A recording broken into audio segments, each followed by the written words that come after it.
परमात्मा पाप कर्म दंड को भी काट सकता है। अभी तक जिस भी संत व महापुरुष से मिले, उन्होंने यही बताया कि पाप कर्म फल भोगने से ही समाप्त होगा। वो प्रभु कौन है जो पाप कर्म को काट देता है, वो काल के बंधन से छुड़वा देता है? उसका क्या नाम है, पूजा की विधि क्या है? कृपया अवश्य सुनिए जगत गुरु तत्वदर्शी संत रामपाल जी महाराज के अमृत वचन। ये हिमालय तीर्थ में अपना भी पढ़ा पुस्तक में, फिर देख लिए। ये पुस्तक है हिमालय तीर्थ, और ये भी आपको दिखाई थी, ये वही है।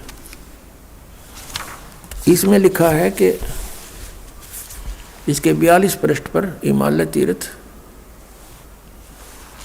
यहाँ लिखा है शंकराचार्य के विषय में कि कलयुग के 3000 वर्ष व्यतीत होने पर बौद्ध मीमांसकों के मत पर विजय पाने के लिए शंकर यति के रूप में आविर्भूत होंगे। यानी कलयुग के 3000 वर्ष बीत गए जब तक इनका जन्म हुआ। ईसा से 508 वर्ष पहले हुए, ईसा का 2001 चल रहा है, तो सारा कुछ मिला के अब कलयुग 2001 में 5508 वर्ष हो गए थे।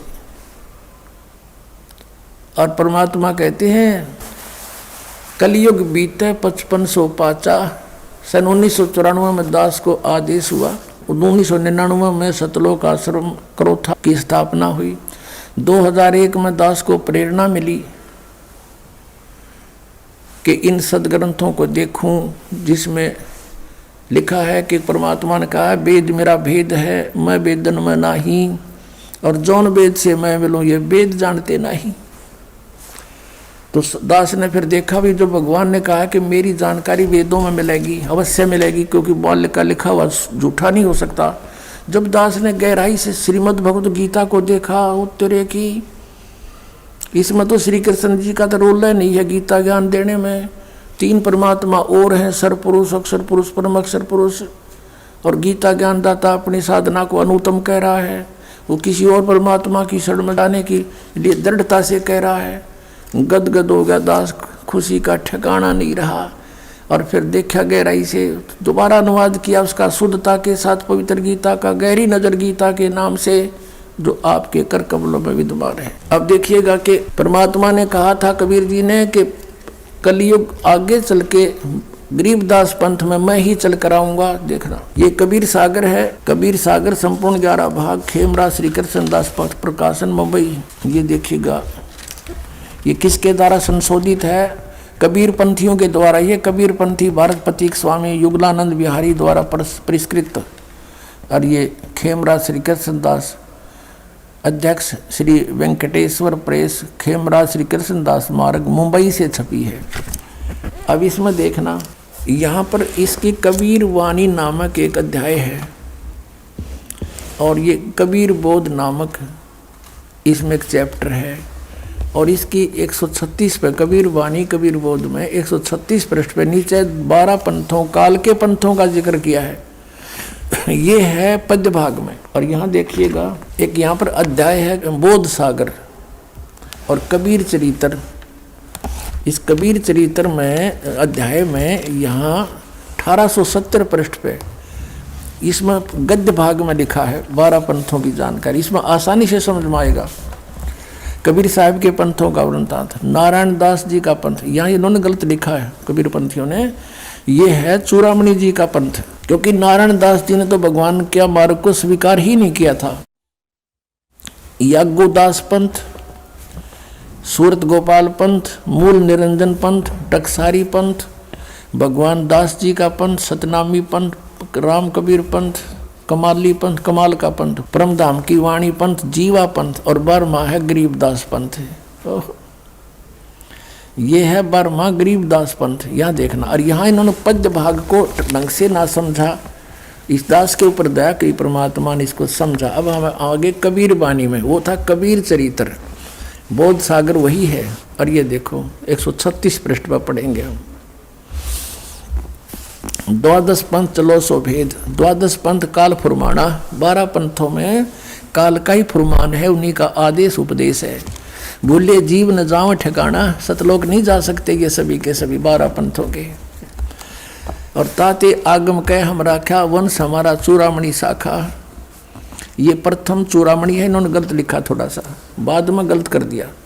ये दूसरा समझो, दूसरा जग में जागू बनवावे, जैसा कि आपने यहाँ कबीर चरित्र में बोध में 1870 पर देखा है।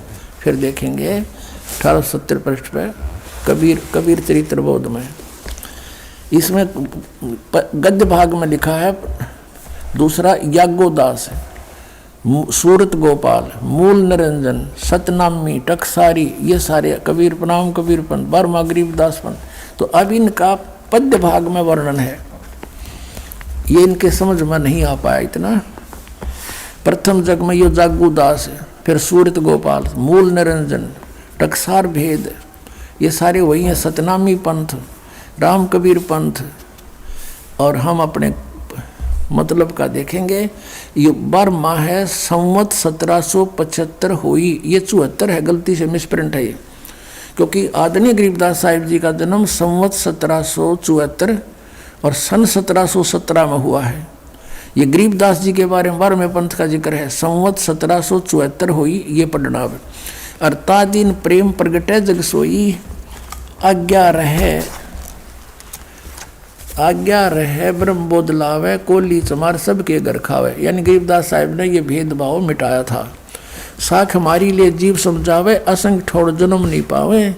यानी 12 पंथ के भी, गरीबदास पंथ के भी गरीबदास जी की वाणी को भी पढ़कर अपना निर्णय नहीं कर सकेंगे इस दास के बिना। अब 12वें पंथ प्रगट हो वाणी, मेरी वाणी दोबारा, मेरी महिमा गरीबदास के द्वारा प्रगट होएगी 12वें पंथ में। और शब्द हमारे का निर्णय ठानी। फिर कहते हैं अस्थिर घर का मरम नहीं पावे, ये 12 पंथ हम ही को ध्यावे। गरीबदास पंथ तक भी उन मेरी वाणी को पढ़ते रहेंगे और इसी के इस अपने आप निर्णय करेंगे, पर उनका समझ में कुछ नहीं आवेगा। तो अस्थिर घर का मरम नहीं पावे, वो स्थायी स्थान नहीं पा सकते, शाश्वत स्थान उनको सतलोक नहीं मिल सकता। ये 12 पंथ हम ही को ध्यावे। सतलोक सचखंड सतपुरुष के गुण गावेंगे, पर वहाँ जा नहीं सकते, क्योंकि इब कहते हैं 12वें पंथ हम ही चल आवे, कि 12वें पंथ में हम ही चलकर आवेंगे धर्मदास। और सब पंथ मिटाई एक ही पंथ चलावे। ओए होए, अब आपना है तो दास भेज दिया परमात्मा ने। फिर कहा है कि प्रथम चरण कलयुग निर्याना, तब मगर मांडो मैदाना। ये कलयुग का प्रथम चरण था जब परमात्मा से शरीर गए थे मगर से, मगर मांडो मैदाना, ये प्रथम चरण। और आगे क्या बताया है कि 5550 ये कलयुग का जिक्र है। कलयुग में 5550 तब ये शब्द होगा सच्चा। धर्मदास मोरी लाख दुहाई, ये मूल शब्द बार ना जाही। मूल ज्ञान है ये, मूल मंत्र, मूल ज्ञान, ये बार ना जाही। गलती से लिखा, भूल नहीं, मूल है ये। पवित्र ज्ञान तुम जग में बाखो, लेकिन इस मूल ज्ञान को गुप्त ही राखो। गोई माने गुप्त राखो। और मूल ज्ञान जो बाहर पढ़ी, ये बिचली पीढ़ी वंश हंस नहीं तरही। 33 अरब ज्ञान हम भाखा, कहते हमने 33 अरब वाणी बोल दी, लेकिन मूल ज्ञान गुप्त ही रखा, गोई ही रखा। ज्ञान मूल ज्ञान तुम तब लग छिपाई, जब लग 12 पंथ मिट जाई। बोलो सतगुरुदेव की जय हो।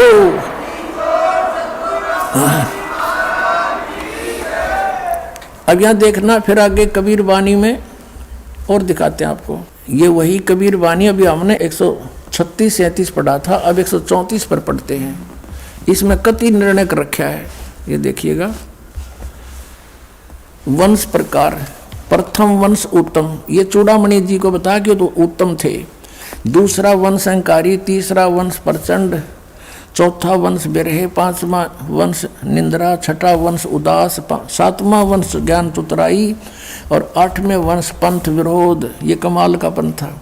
9वें वंश पंथ पूजा, 10वें वंश प्रकाश, 11वें वंश प्रगट सारा और 12वें वंश प्रगट हुए उजियारा। यानी मेरी थोड़ी थोड़ी महिमा का उजियारा सा होगा गरीबदास द्वारा। और 13वां हंस वंश जो मेरा आवेगा, और 13वें वंश मिटे सकल अंधियारा। ओए होए, एती दगा काल की समाई, फिर भी तत्व बिंदु की टेक रह जाई। धर्मदास इतनी काल दगा करेगा, हेरा फेरी भी करेगा, नकली पंथ भी चलाओगा, लेकिन मेरे तत्व बिंदु की फिर भी मिटा नहीं सकेंगे, उसकी टेक रह जाएगी। बोलो सतगुरुदेव।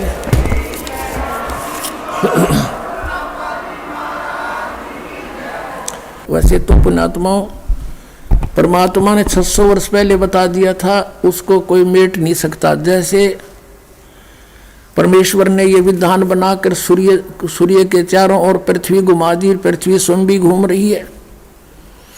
और इस खगोल भूगोल के जानने वाला कोई ये बता दे कि अमुक दिन को 6:45 पर सूर्य उदय होगा, वो ना बताता तो भी उदय होना ही था, क्योंकि परमात्मा ने विधान बना रखा है। तो ये तो होना ही था, जो परमात्मा ने 600 वर्ष पहले लिख दिया, बोल दिया, आदेश कर दिया था, इसको कोई मिटा नहीं सकता।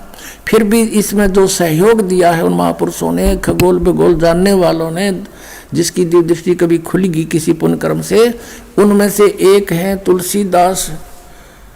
उन पुण्यात्माओं में से तुलसीदास साहिब जी, मथुरा वाले जय गुरुदेव के प्रवर्तक, उन्होंने भी ये बात आपके समक्ष रूबरू करते हैं, क्योंकि ये आवश्यक होगी आपको दृढ़ता लाने के लिए, आपको भगवान और इस दास को पहचानने के लिए बहुत सुविधा होगी। अब श्री जय गुरुदेव पंथ के प्रवर्तक मथुरा के श्री तुलसीदास साहिब जी बहुत पुण्यकर्मी प्राणी हैं, और ये शिवदयाल से भी अच्छी आत्मा थे।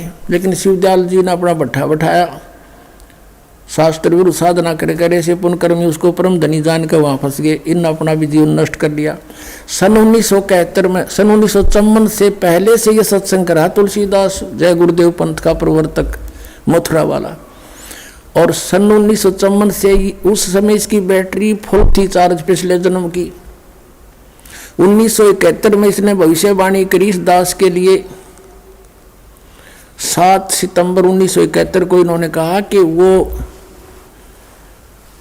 जो तत्वदर्शी संत है वो अब 20 वर्ष का हो चुका है।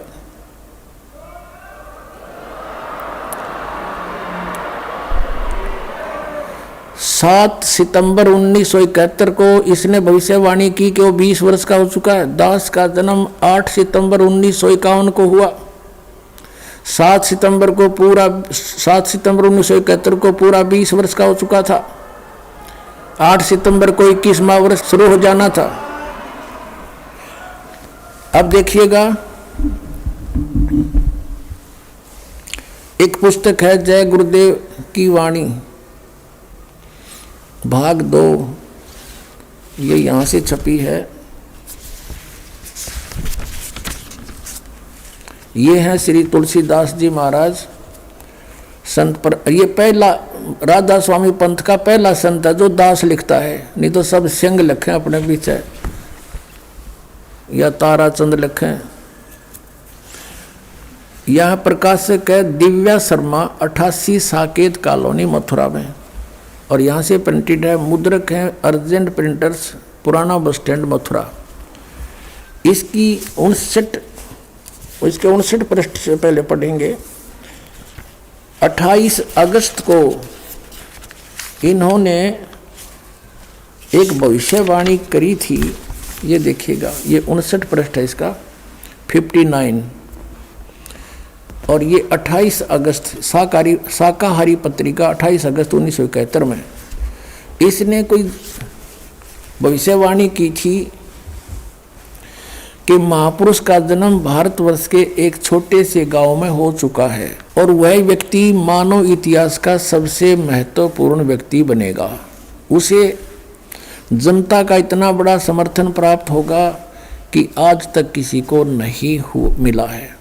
वह महापुरुष नए सिरे से विधान को बनाएगा और वह विश्व के संपूर्ण देशों पर लागू होगा।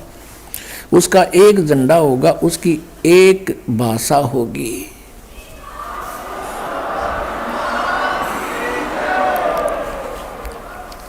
अब ये स्टेटमेंट, ये भविष्यवाणी समझो या सच्चाई, क्योंकि भविष्यवाणी तो है आगे की, इसने तो बता दिया कि हो चुका है।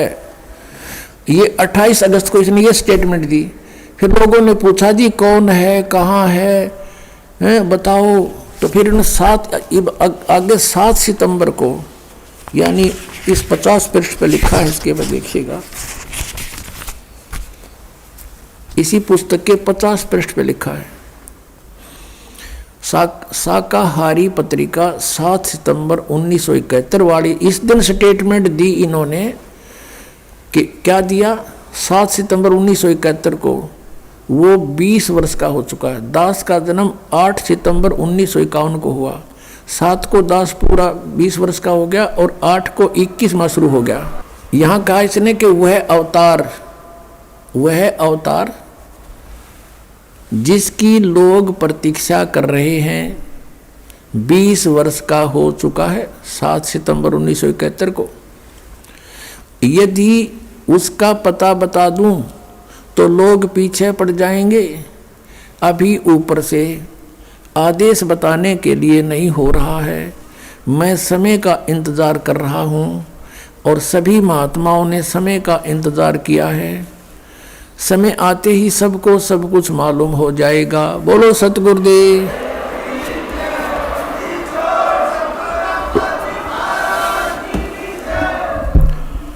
अपनात्माओं, यदि अब दास क्या कहना चाहता है, आध्यात्मिक दृष्टिकोण से इन महापुरुषों को तोला है, जाना है, जांचा है कि 1971 में इस पुण्यकर्मी प्राणी की जो दृष्टि काम करे थी और ये पूर्व जन्म का संस्कारी हंस था। जैसे श्री नास्त्रेदमस जी भी वे पुण्यकर्मी प्राणी थे और फ्रांस देश के वासी थे। उनको भी परमात्मा ने पिछले संस्कार से उनकी जो दृष्टि खुली तो उन्होंने भी 450 वर्ष पहले बता दिया था कि भारतवर्ष में उसकी बहुत बड़ी लंबी चौड़ी कहानी जो दास के ऊपर 100% पूर्ण उतरती है कि वो ऐसे ऐसे होगा। तो उसने भी यही बताया था और अब इन्होंने तो दिन का दिन बता दिया। तो ये पिछले जन्म के पुण्यकर्मी प्राणी थे और ये ना बताते तो भी होना था, क्योंकि जैसे कोई कहे कि परसों 6:20 पर सूर्योदय होगा, अब वो ना बताता तो भी उसी समय तो होना ही होना था। वो तो अंडरस्टूड था, विधान था वो तो परमेश्वर ने 600 वर्ष पहले बता दिया था कि ऐसा होगा। और अब यदि श्री तुलसीदास जी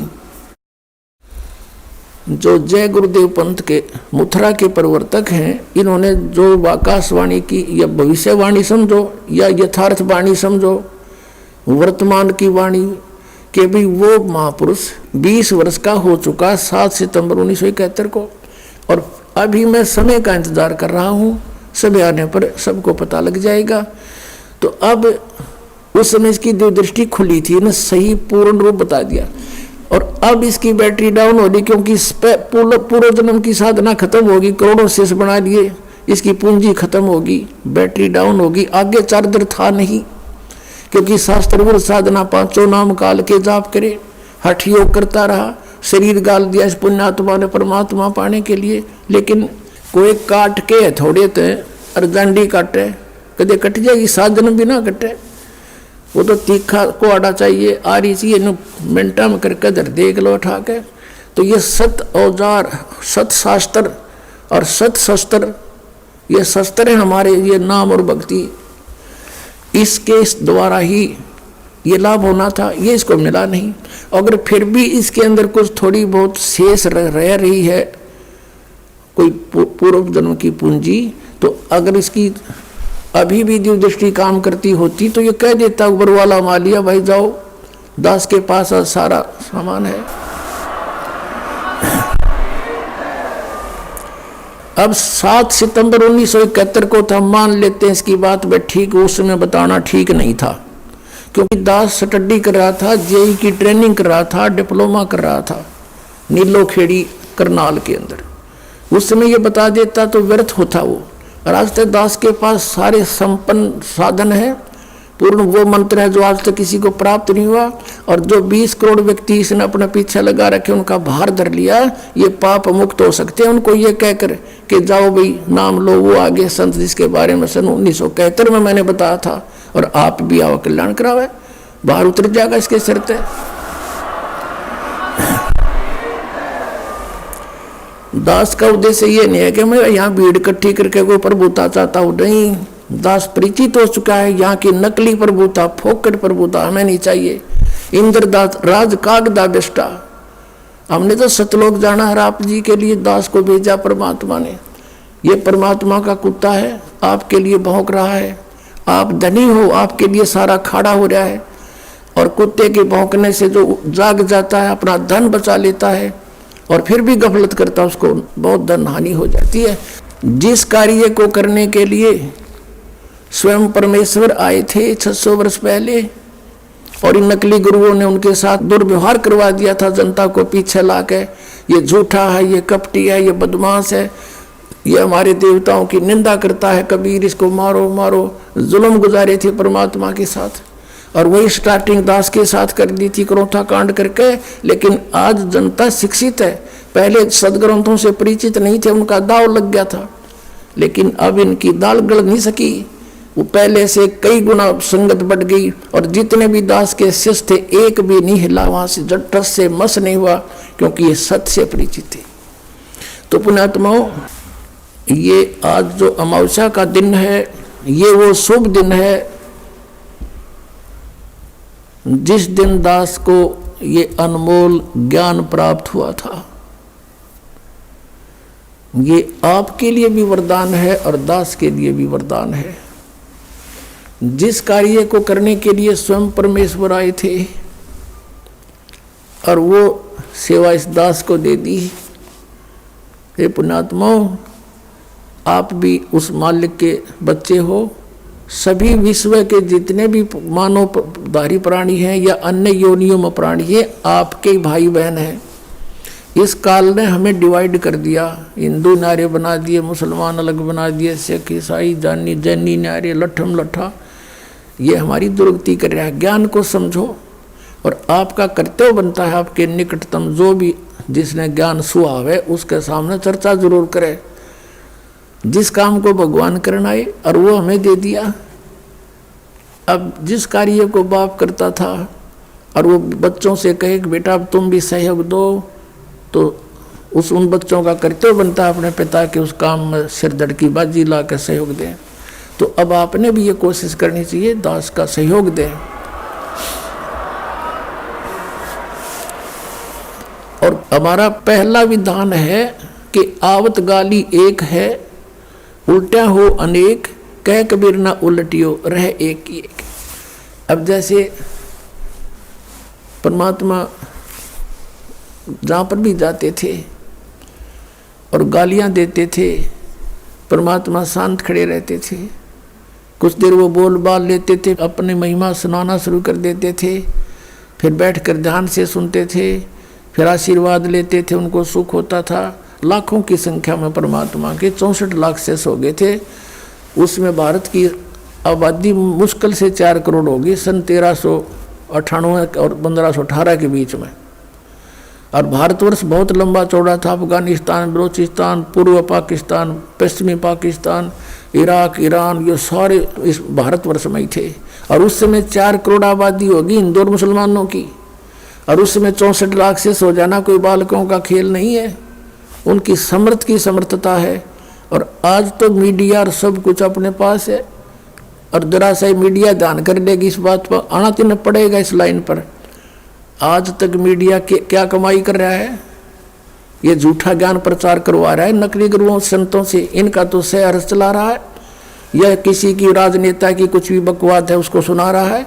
और इस तत्व ज्ञान को सुनाओ तो इनका भी कर्म सुधरेंगे, इनके संस्कार अच्छे बनेंगे, और जनता को ये शीघ्र ज्ञान प्राप्त होगा, कल्याण जल्दी हो जाएगा। ये चाहिए इनको करना, बाकी परमात्मा कराएंगे, वो तो समय आ गया है। अब कहते हैं गुरु बिन माला फेरते, गुरु बिन देते दान, गुरु बिन दोनों निष्फल हैं, चाहे पूछो वेद पुराण।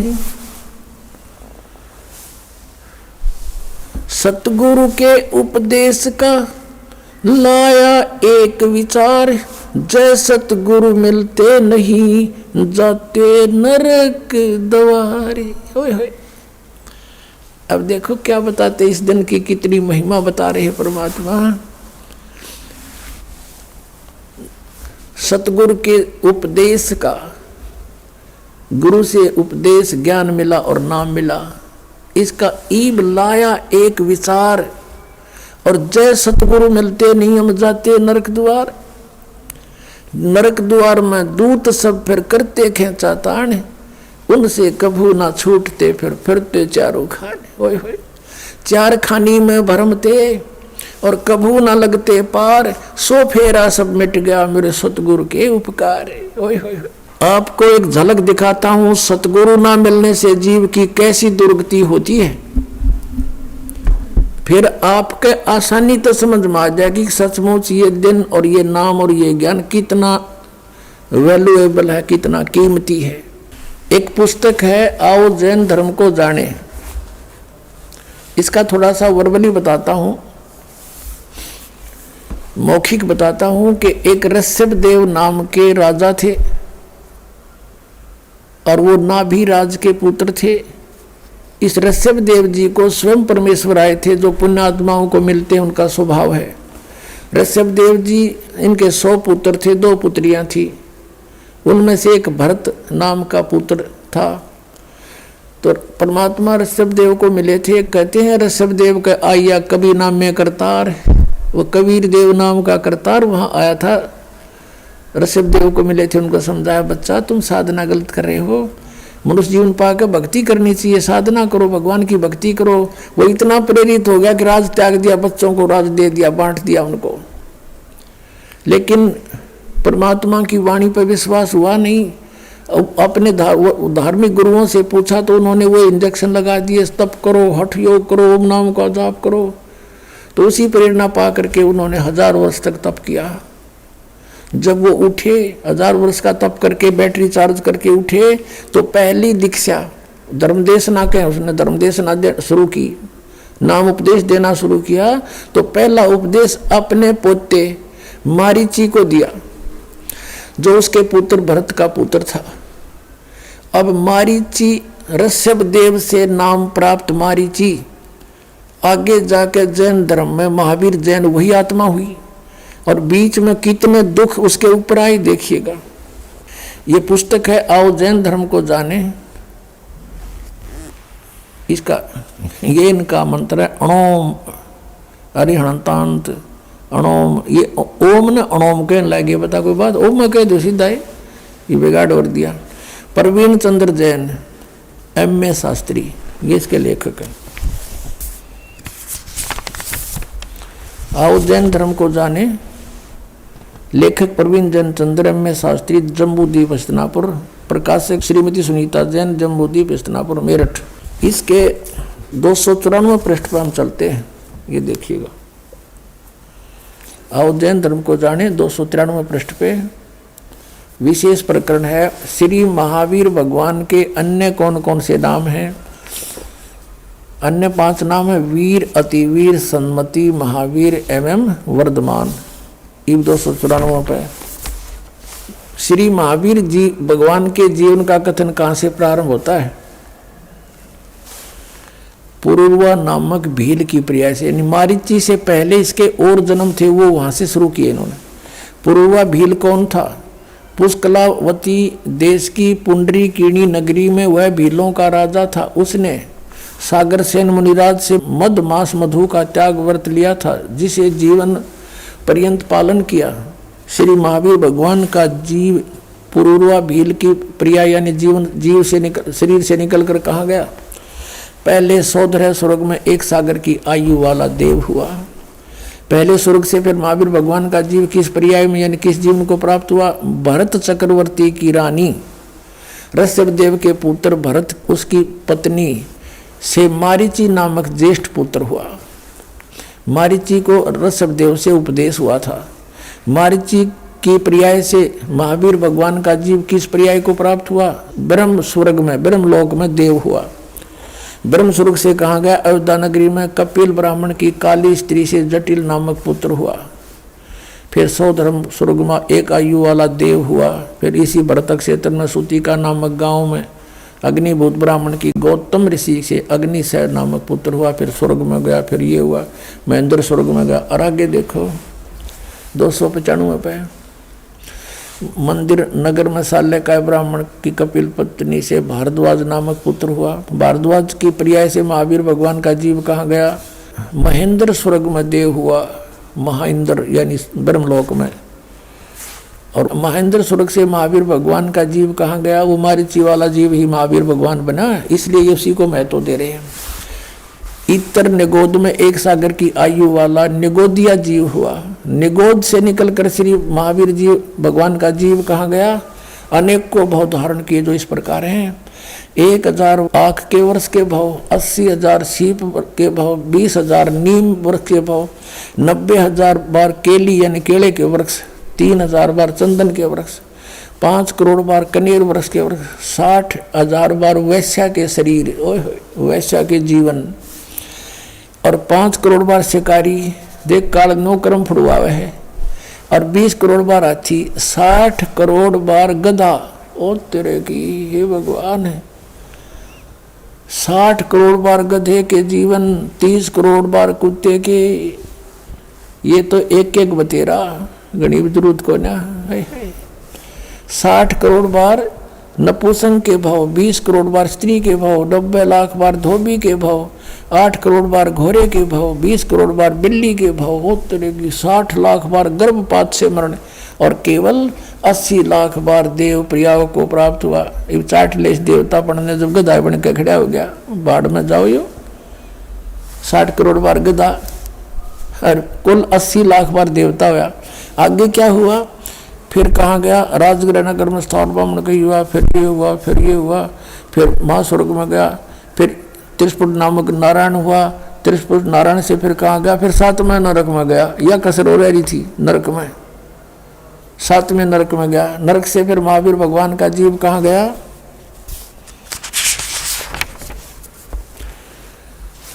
अब सिंगरी पर्वत पर सिंह हुआ, पुनः प्रथम नरक में गया, फिर दोबारा नरक में गया, शेर बना, फिर नरक में गया। फिर अब हम यहाँ आते हैं आगे जाकर, यही जीव के बना मारीची वाला। यहाँ से देखो जम्बूद्वीप के छतरपुर नगर में नंदीवर्धन राजा की वीरमती रानी से नंद नामक पुत्र हुआ। नंद का जीव आगे किस पर्याय में गया? पुष्पोत्तर विमान में देव हुआ। तदनंतर 24 में तीर्थ कर श्री महावीर भगवान हुआ। अब देखियो, अब यो महावीर भगवान हुआ, इसी ब्रह्म में टिकर हुआ के ये महावीर जैन हुआ, फिर महावीर जैन, और महावीर भगवान ने, महावीर जैन ने के साधनाएं चली। श्री महावीर भगवान के जीव ने कितने पाखंड मत चलाए? 363 पाखंड मत चलाए। पुण्यात्माओं, इस दास के इस महापरोपकार के प्रयत्न को आलोचना ना समझियो, यह आपकी सबसे बड़ी भूल रहेगी। दास ये बताना चाहता है कि ऐसे महापुरुष ऋषभ देव जो कि जैन धर्म के प्रथम तीर्थकर माने जाते हैं, प्रवर्तक माने जाते हैं, उनसे दीक्षा प्राप्त करके मारीची की कितनी दुर्गति हुई। वो तो वेदोनुसार साधना थी। और अब महावीर जैन ने जो के रूप में वही मारीची का जन्म हुआ, तो उसने स्वयंभू आप कोई गुरु नहीं बनाया और अपने आप हठ योग किया, और उसके आधार से अपने आप उसमें 363 पाखंड मत चला दिए, यानी वेदों के विपरीत साधना, पाखंड साधना चला दी। और वर्तमान के जैनी सारे के सारे महावीर जैन के ही नियमों का पालन कर रहे हैं। दास का उद्देश्य यह कहने का कि जब ऋषभ देव जी से प्राप्त दीक्षा लेकर के वेदों अनुसार साधना करने वाले की याद दुर्गति हुई, तो इस महावीर जैन के बताए मार्ग पर चलने से तो सीधा नरक है, कितना स्वर्ग में भी नहीं जा सकते। अब ये तो बता दिया आपको कि ये दुर्गति होगी आपकी। अब समाधान बताता ये दास के गीता जी में लिखा है कि तत्वदर्शी संत बतावेगा, और परम अक्षर ब्रह्म की साधना करने से 15वें अध्याय के 4 श्लोक में कहा है कि उसके पश्चात परमेश्वर के उस परमपद की खोज करनी चाहिए, जहाँ जाने के बाद साधक फिर कभी लौटकर संसार में नहीं आते, सदा मुक्त हो जाते। वो साधना इस दास के पास है, आओ और ग्रहण करो, अपना मोक्ष करवाओ। बोलो सतगुरुदेव।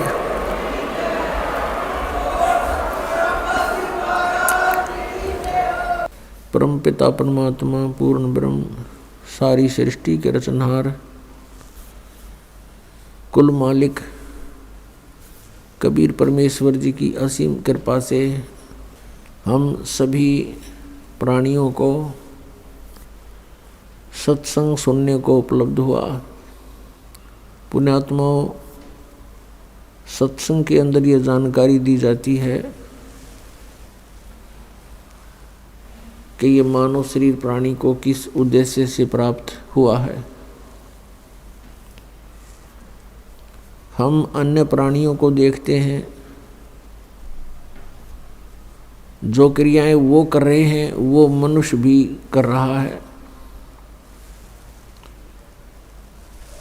यदि मनुष्य का इतना ही कार्य होता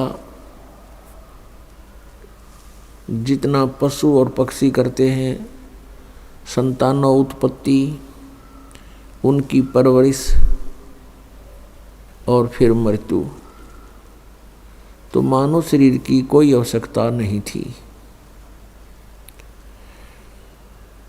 सत्संग से जानकारी होती है कि मानव शरीर का एक बहुत ही अनमोल कार्य इन क्रियाओं से भिन्न है। और ये दूसरे शब्दों में ये कहें कि मनुष्य जीवन का मूल कार्य ही अन्य है। वो कौन सा है? वो सत्संग से पता चलता है कि आत्म कल्याण करवाना ये मनुष्य जीवन का मुख्य उद्देश्य है। और इसी के लिए मनुष्य जीवन का एक सुअवसर प्राप्त होता है। इस सुअवसर को हम सत्संग के अभाव से, तत्वज्ञान न प्राप्त होने के कारण पशु पक्षियों जैसी क्रियाओं में ही व्यर्थ कर चले जाते हैं। और जिस दिन सत्संग प्राप्त होता है, सत्संग के वचन हमारे हृदय में पहुंचते हैं, आत्मा अज्ञान से जाग कर ज्ञान ग्रहण करती है, उस समय इसको पिछले गए हुए समय का बहुत पश्चाताप होता है। पुण्यात्माओं, हम कहाँ रह रहे हैं, ये कैसा लोक है, और यहाँ जन्म मृत्यु हो रही है। किसी भी प्राणी को एक सेकंड का ये विश्वास नहीं कि मैं यहाँ रहूँगा कि नहीं रहूँगा। और हम फिर भी सतर्क नहीं हो रहे। हमें हमारे अंदर डर नहीं रहा। इतना तो डर है कि मेरी मृत्यु ना हो जाए। अन्य की होती है तो कारण जानकर हम संतुष्ट हो जाते हैं कि कैसे मृत्यु हुई, रोगी था, अच्छा रोगी था। दूसरे की पता लगता है कैसे मृत्यु हुई, दुर्घटना हो गई, अच्छा दुर्घटना से हो गई। तो हमें ये चिंता नहीं बनती कि कभी ऐसा हमारे साथ भी होगा। तो ये सब कारण क्या है? इसका एक कारण तो ये है कि इसका विकल्प का ज्ञान नहीं था हमें, कि ये तैसा सबके साथ होता है, होता रहेगा। इसका विकल्प क्या है, ये ज्ञान नहीं था। और ये ज्ञान होगा इस सत्संग से। और सत्संग विश्व में आकर के केवल परमात्मा ही फरमाते हैं। पूर्ण परमात्मा ही स्वयं आकर के सत्संग यानी तत्व ज्ञान प्रचार करते हैं। उस परमात्मा के अतिरिक्त जो भी सत्संग का नाम लेकर के वचन सुनाए जाते हैं वो सत्संग नहीं होता। वो जनता को मिसगाइड करना, और सच्चाई से दूर रखना ही वो उन वचनों का कार्य होता है। जैसा कि आप जी कोई सत्संग सुनने को प्राप्त हुआ, और ये दास वो सत्संग सुनाता है जो परमात्मा ने आकर के स्वयं अपने मुख कमल से बोला था, जिसके विषय में श्रीमद् भगवत गीता अध्याय नंबर 4 के श्लोक नंबर 32 में कहा है कि अर्जुन, जो तूने अभी ज्ञान सुना, गीता जी अध्याय नंबर 4 के श्लोक नंबर 25 से लेकर 31 तक यज्ञों की जानकारी आपने सुनी, यज्ञमीन धार्मिक अनुष्ठानों की जानकारी। तो कोई किसी प्रकार से साधना करता है, कोई किसी प्रकार से कोई देवताओं की पूजा करता है, कोई केवल स्वाध्याय ही करता रहता है, कोई प्राणायाम करके ही संतुष्ट है, कोई अहिंसावादी तीक्ष्ण व्रत रखता है, जैसे मुंह पर पट्टी बांध के नंगे पैरों घूमना। और ये सभी साधक अपनी अपनी क्रियाओं को पापनाशक जानते हैं। पापनाशक का अर्थ है परमात्मा प्राप्ति। जब जीव के पापनाश हो जाएंगे, यानी ये शुद्ध हो जाएगा, तो परमात्मा मिलेगा। तो कहने का भाव ये है कि चौथे अध्याय के 32वें श्लोक में जो बताया है कि सभी साधक अपनी अपनी साधनाओं को सत्य मानकर यानी पापनाशक जानते हैं। यदि इनको ये पता चल जाए कि साधना व्यर्थ है तो कोई भी ना करे, उनको तुरंत त्याग देगा। तो यहाँ चौथे अध्याय के 32वें श्लोक में बताया है कि जो 25 से लेकर 31 तक। आइए अब हम उन श्रद्धालुओं के अनुभव जानते हैं जो जगत गुरु तत्वदर्शी संत रामपाल जी महाराज जी से दीक्षा प्राप्त कर चुके हैं तथा उनके द्वारा बताए गए भक्ति मार्ग पर चल रहे हैं। नमस्कार सर। नमस्कार सर। सर क्या नाम है आपका? सर मेरा नाम राजकुमार है। राजकुमार जी आप कहाँ से हैं? सर मैं गांव दौलतपुर, जिला बुलंदशहर, उत्तर प्रदेश का रहने वाला हूँ। राजकुमार जी, संत रामपाल जी महाराज से नाम दीक्षा आपने कब ली? सर संत रामपाल जी महाराज जी से नाम दीक्षा सन 2005 में ली थी, 27 जून सन 2005। सर संत रामपाल जी महाराज से नाम दीक्षा लेने से पहले क्या आप कोई भक्ति साधना भी करते थे? हाँ सर, संत रामपाल जी महाराज की शरण में आने से पहले हम जो हमारे समाज में प्रचलित साधनाएं हैं वो हम सभी करते थे, जैसे देवी देवताओं की पूजा करना, त्यौहार मनाना और गंगा स्नान करना। हमारे परिवार में एक नियम था हमारे घर में कि जो मतलब हर पूर्णमासी को जिसका भी मौका लगता था कोई ना कोई परिवार में से अवश्य गंगा स्नान करने जाता था। और इस नियम का लगभग 5-7 साल जो हमने पालन किया। जैसे कहते हैं ना, देवताओं की भक्ति करने से, भगवान की भक्ति से दुख दूर होते हैं और जो परेशानियां आती हैं वो टल जाती हैं। ऐसा कुछ भी हमें नहीं दिख रहा था जिससे ये कह सके कि भाई देवी देवताओं की पूजा करने से ये सुख मिलते हैं। फिर हमें पहले से एक मन में प्रेरणा ये थी कि भाई जब परमात्मा है तो हमारे दुख दूर क्यों नहीं करता। हमारे जो है हम ऐसे भगवान की भक्ति करें जो हमसे बात करें, यानी भगवान के बारे में कोई बताने वाला हमें संत मिले, जो हमें हमारी जो ज्ञान की तड़प है, यानी परमात्मा ने ये सृष्टि बनाई, ये सब कुछ बनाया, ये क्यों बनाया, हम दुखी क्यों हैं यहाँ, और यहाँ से सुखी होने का रहस्य क्या है, इसके बारे में बताने वाला कोई संत मिले, यानी कोई भगवान के बारे में ज्ञान देने वाला कोई संत मिले जिसको हम गुरु बना करके भक्ति करें। तो ये साधनाएं हम करते थे, यानी देवी देवताओं की पूजा करना। किसी ने बताया आप जो है आसाराम जी से नाम दीक्षा ले लो। उससे पहले एक छोटी सी घटना है, ये दास आपको बताना चाहता है। हमारे परिवार में एक मुकदमा चला था ज़मीन का, उसमें हमें बहुत पैसे का नुकसान हुआ था, क्योंकि हमारे पिताजी दिल्ली सिलाई का काम करते हैं, एक मजदूरी की तरह ही है, क्योंकि एक परिवार का एक मेंबर जिसमें परिवार के पालन पोषण की जिम्मेदारी हो जिसके ऊपर, और वो ही व्यक्ति अगर केस या मुकदमा लड़ेगा, तारीखों पर जाएगा, पैसे खर्च करेगा, तो फिर जो है परिवार का पालन पोषण कैसे होगा। यानी आर्थिक तंगी बहुत ज़्यादा हो गई, जिसकी वजह से हमने जो है एक मतलब ये कह सकते हैं कि भाई भक्ति की आड़ लेनी चाहिए। और इसी क्रम में किसी ने सलाह दी कि आप आसाराम जी बापू जी से नाम ले लो और गुरु बना करके भक्ति करने से दुख दूर होते हैं। तो हमने आसाराम जी बापू जी से 2001 में नाम दीक्षा ली थी, जब इस दास की उम्र लगभग 8 साल थी। और उसके बाद फिर भी भक्ति हमारी तो नाम दीक्षा जो ली थी हमारी मम्मी जी ने, हमारे पापा जी ने और मैंने, हम तीनों ने एक साथ ली थी आसाराम जी से भी। उसके बाद भक्ति की, लेकिन भक्ति का कोई ख़ास फ़ायदा नहीं हुआ। उसके बाद हमारे पिताजी दिल्ली रहते थे, उनको दमा सांस की प्रॉब्लम थी और इतनी प्रॉब्लम थी कई बार जो है वो अपने दैनिक कार्य जैसे मान लो सुबह उठ करके अपना काम करना वो नॉर्मली नहीं कर पाते थे।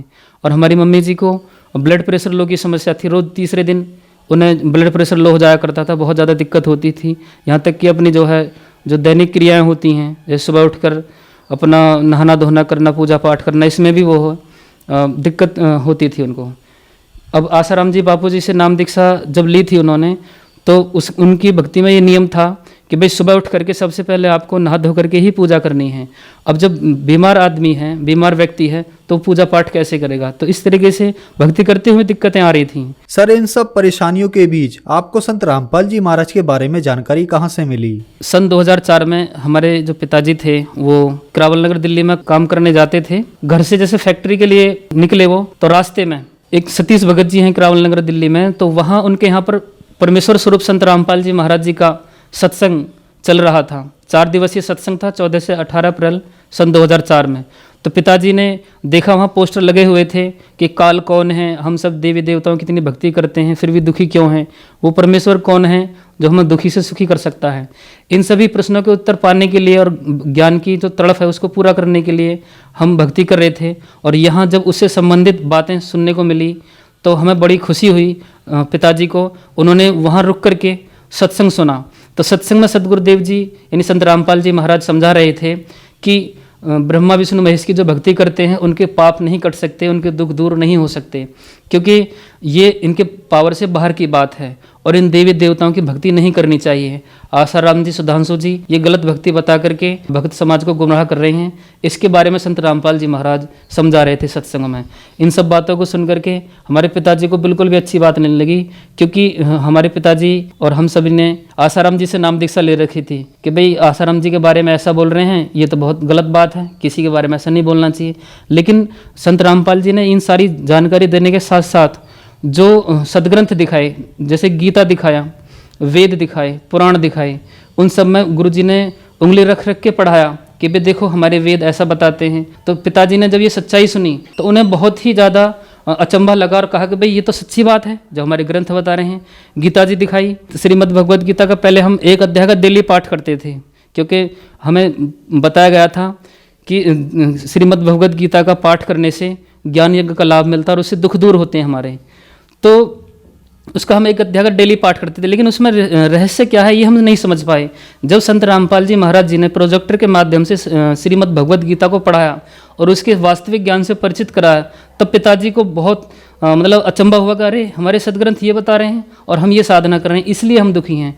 तो पिताजी ने 4 दिन लगातार वहाँ सत्संग सुना। तो उसके बाद संत रामपाल जी महाराज जी का ज्ञान सुनने का इस दास को भी सुअवसर प्राप्त हुआ और जिस भक्ति और भगवान की हमें तलाश थी उसके बारे में जानकारी मिली। बड़ी खुशी हुई मन में कि हे परमात्मा, हम आपके लिए तड़फ रहे थे और आप जो है अब ये तड़फ हमारी पूरी हो जाएगी, यानी जो ज्ञान की भूख थी वो कंप्लीट हो जाएगी। और वो पुस्तकें फिर हमने पढ़ी। उन पुस्तकों को पढ़ने से हमें यथार्थ ज्ञान हुआ कि सबसे पहले हम ये सोचते थे कि भाई सृष्टि कैसे रची गई है, इसका कोई वास्तविक जानकार कौन है जो हमें ये बता सके कि सृष्टि कैसे रची गई है।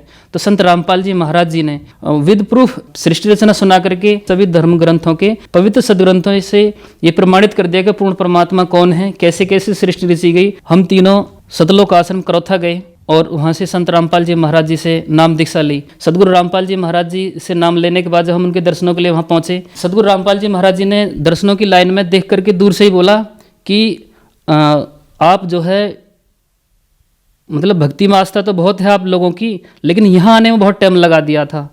और उन्होंने कहा था कि आप मतलब हमसे बिना बात करे ही सदगुरुदेव जी ने बता देखा आप करावल नगर दिल्ली से आए हो, ये ज्ञान तो आपने 1 साल पहले सुना था और इतना टाइम कैसे लगा दिया, ये ज्ञान तो जादू का काम करता है।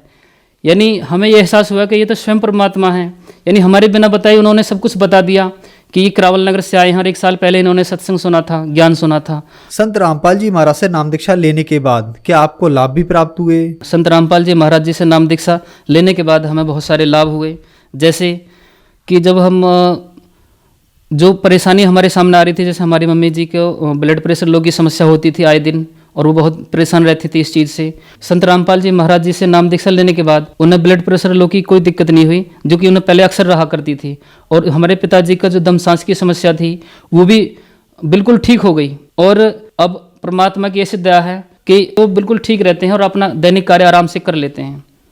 और उसके बाद जब हम सत्संग में आते थे तो जो हमारे पड़ोसी लोग हैं वो ताने मारते थे कि आपके संत रामपाल जी महाराज पूर्ण संत हैं, भक्ति सच्ची बताते हैं, उससे समय सुख होने चाहिए, तुम्हारा कच्चा घर है ये पक्का क्यों नहीं बनता, इसको कह करके पक्का बनवाओ, आप जो घर ना बना लो अपना। तो इस तरीके से हमें टॉर्चर करते थे, मतलब हमें ताना मारते थे। तो हमारी मम्मी जी ने सदगुरुदेव जी से दर्शनों की लाइन में प्रार्थना की, गुरुजी इस तरीके से बोलते हैं। तो गुरुजी ने कहा कोई बात नहीं बेटा, बोलने दो उनको, परमात्मा सब दया करेंगे। और घर बनवाने की बात है तो घर तो परमात्मा बनवाएंगे, और घर बनवाने की जल्दी ना करो। परमात्मा 120 साल काशी में झोंपड़ी में रहकर गए थे, झोंपड़ी इतनी बुरी नहीं है, आप भक्ति करो बस, परमात्मा सब कुछ ठीक करेंगे। तो परमात्मा की दया से बरवाला आश्रम में ये दास सेवा करता था भंडारे में, परमात्मा ही करवाते हैं सेवा। तो उस दौरान मम्मी जी ने इस दास को बोला कि आप गुरुजी से प्रार्थना लगाओ घर बनवाने के बारे में, क्योंकि परेशानी कई सारी आ रही थी। लोग तंग करते थे कि भाई आप पैसा खर्च करते ना, पैसा इकट्ठा करके आप जो है घर ना बनवा लो, क्यों तंग होते हो। और गुरुजी को भी भला बुरा कहते थे।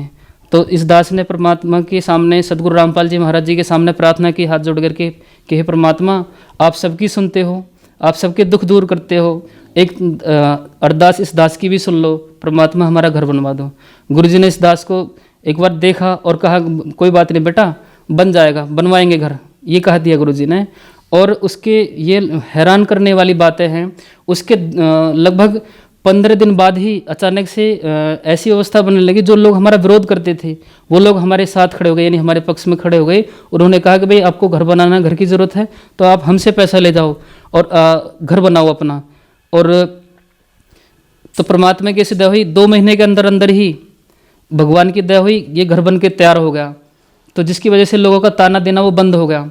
और जो गांव के प्रधान वगैरह होते हैं उनकी भी एक स्कीम होती है घर बनवाने की, वहाँ बहुत बार हम फॉर्म लेकर के पहुँचे कि भाई गवर्नमेंट की स्कीम के थ्रू ये घर बन जाए हमारा, लेकिन उन्होंने कोई सुनवाई नहीं करी। क्योंकि आप समझते हो इस बात को कि भाई बिना पैसे लिए कोई आगे नहीं बढ़ता, और हमारे गुरुजी का रिश्वत देने का आदेश भी नहीं है, इसलिए वहाँ हमें सफलता नहीं मिल पा रही थी। लेकिन सदगुरु रामपाल जी महाराज जी से प्रार्थना करने के बाद हमारा घर बना, परमात्मा ने बहुत ही दया की हमारे ऊपर, और आज हम उस घर में बड़े आराम से रह रहे हैं।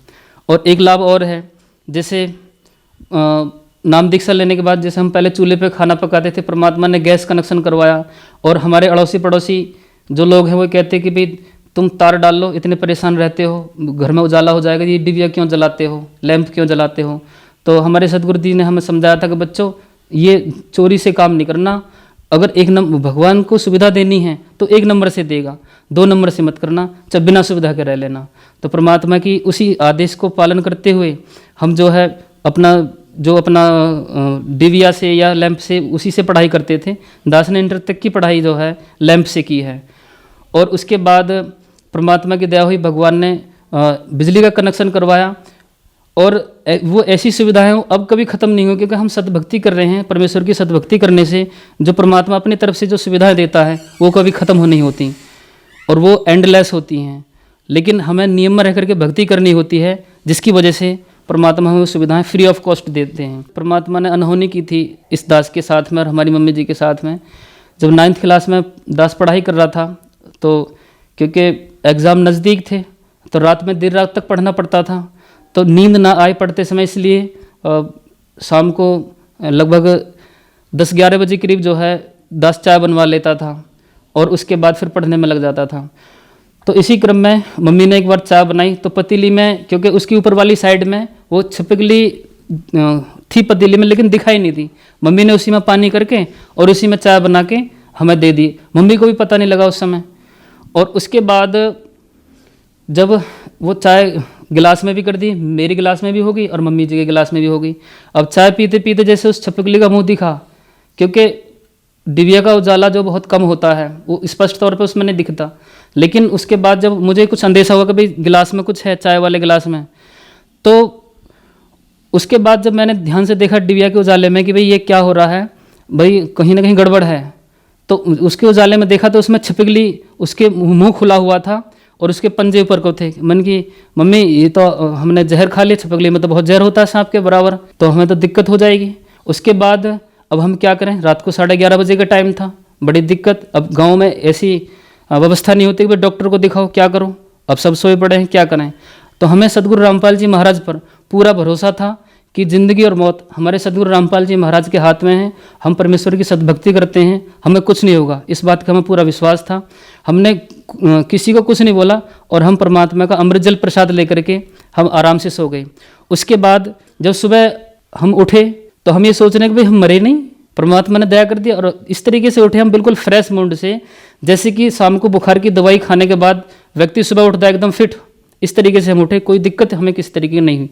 अगले दिन जब डॉक्टरों को बताया कि भाई इस तरीके से हमारे साथ ये दिक्कत हुई, तो डॉक्टर ने बताया कि अगर चिकनाई में छिपकली गिरती है तो उससे नुकसान होने के चांसेस नहीं रहते हैं, लेकिन चाय में तो कोई ऐसी चीज़ ही नहीं होती, इसलिए तुम तो मतलब बहुत दिक्कत होनी थी, तो तुम मतलब उल्टी होनी थी तब बच सकते थे, या फिर जो तुम्हारी मौत होनी थी। तो इस तरीके से परमात्मा ने हमारी जीवन रक्षा की।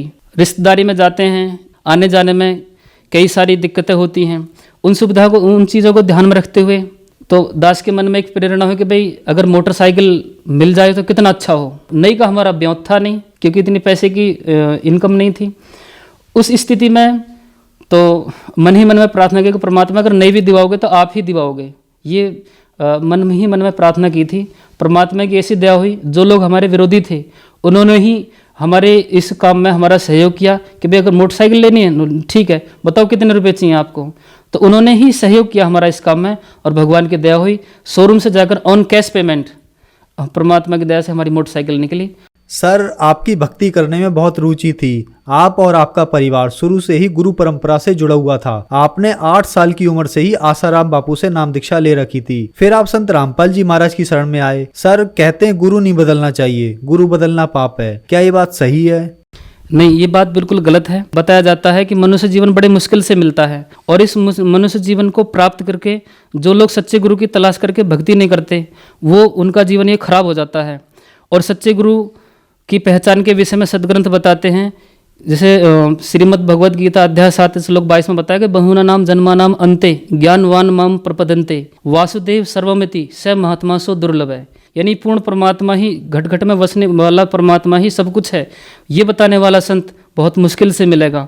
यानी संत रामपाल जी महाराज ही वो संत हैं जिसकी वजह से हमने आसाराम जी को छोड़ करके संत रामपाल जी महाराज जी की शरण ली, क्योंकि मनुष्य जीवन का मिलना बहुत दुर्लभ है। अगर ये अधूरे गुरु के चक्कर में ये जो जीवन बर्बाद हो गया तो इसका कोई मोल नहीं लगेगा, यानी हमारा जीवन बेकार चला जाएगा, हमें सद्भक्ति नहीं मिल पाएगी। इसलिए सच्चे गुरु की जब हमें तलाश हुई तो पुराने गुरु को छोड़ने में परमेश्वर भी बताते हैं कि कोई दोष नहीं है। जैसे जब तक गुरु मिले नहीं साचा तब तक गुरु करो 10 पाँचा, ये परमेश्वर कबीर जी की वाणी है। उसमें वो समझाते हैं कि जब तक सच्चा गुरु नहीं मिले तब तक जो है गुरु बदल सकते हैं। जैसे एक डॉक्टर से कोई बीमारी ठीक नहीं होती तो हम बीमारी ठीक करने के लिए दूसरे डॉक्टर के पास जाते हैं, तो उसमें दोष नहीं होता, ये तो जीवन रक्षा हुई, बहुत अच्छा हुआ।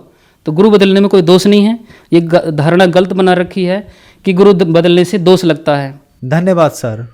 सच्चाई।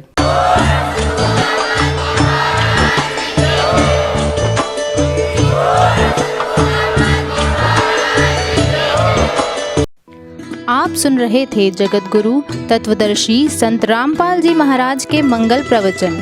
अधिक जानकारी के लिए संपर्क करें।